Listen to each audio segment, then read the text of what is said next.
York City. It's the Willis Report. Flipping a house seems so 2007, right?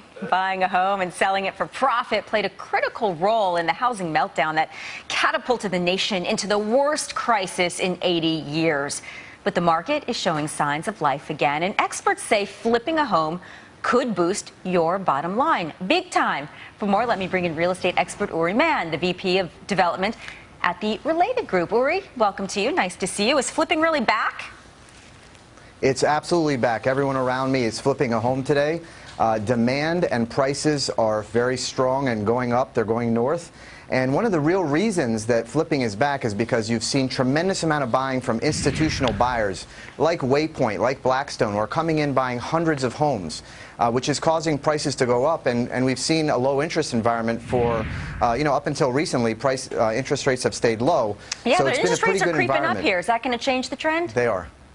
That's the one variable that might have an effect on the trend. But at this point, it looks like flipping is here to stay, at least for the next 6 to 12 months. A lot of prices around the country have hit rock bottom and are coming back.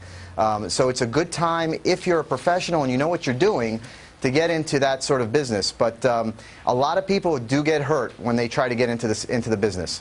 All right, I want you to, actually, let's do that. Let's talk about the pitfalls and red flags. What do you have to be mindful of? Well, first thing, if you're buying a home from a bank, remember that the previous homeowner, before the property was taken away, couldn't make his mortgage payments. So chances are they didn't keep the house in good repair either. So there are going to be a lot of problems with the house. Look for red flags like stains on the wall or on the ceiling, on the carpet. That'll indicate maybe there's a problem with the plumbing, maybe there's a leaky roof. You want to make sure you have a professional appraisal and also a professional inspection to make sure that you understand what's wrong with the home. And understand where you can sell this home. That's really key, because while you may be buying this property for cash, which is key in the flipping business, you also need to make sure that you understand that buyers are going to need an appraisal. So you have to make sure your home appraises and you know where you can sell it.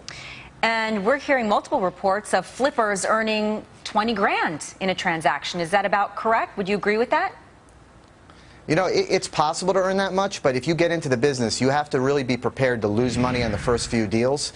You have to have the right team behind you. You have to understand time frames. You have to be willing to wait longer if you can't sell the home immediately. There's so many variables that go into it, and you can easily get pretty hurt. Usually the $20,000 is considered sort of the average that people are flipping the house from the purchase price. So that may not include profit at all. You may actually lose money depending on how much you have to put into the home. Yeah, what sort of time frame from buying, flipping, relisting should you expect in this market? Well, most flippers that are in this, that are doing it with a hard money lender, that are really, semi-professional at it, are trying to buy a home and flip it within 6 months. That's usually the time frame that people are looking at. Boy, in Florida, Realty Track says most of the top flipping markets, 7 of the 15 top, are there in Florida, right? What's special about Florida besides the weather, obviously? Well, Florida is the best state in the country, of course. No. Well, one of the reasons that Florida has always enjoyed a stronger real estate market in the beginning of the cycle is it's sort of a bellwether. People look to invest in Florida because it's a fast-growing state. For the past 7 decades, Florida has been in the top 10 fastest-growing states in the country.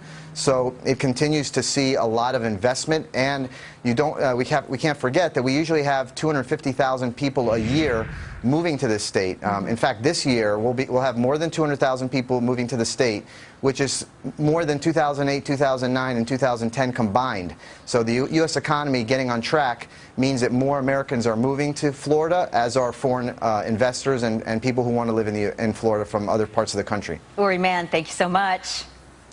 Thanks for having me. Interesting. Pittsburgh's up there on the top flipping cities, too. So they're not just